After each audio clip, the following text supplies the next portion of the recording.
պաշտպանության կողմ դատարանը բավարարում է ձեր միջնորդությունը եւ թույլատրում, որ Սերժ Սարգսյանը եւ Բարսեղը Բեգրամյանը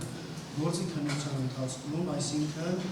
գործով գրավոր ապացույցները հետազոտելու ընթացքում չներկանան դատական նիստերին, եթե գրավոր ապացույցների ընթացքում այդպիսի անհրաժեշտություն առաջանա, կամ կողմերը նմանատիպ միջնորդություն ներկայացնեն, նույնիսկ պաշտպանության կողմը կամ մեղադրանքի կողմը,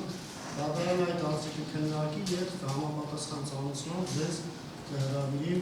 դատարան դատարանությունների մասնակցելու։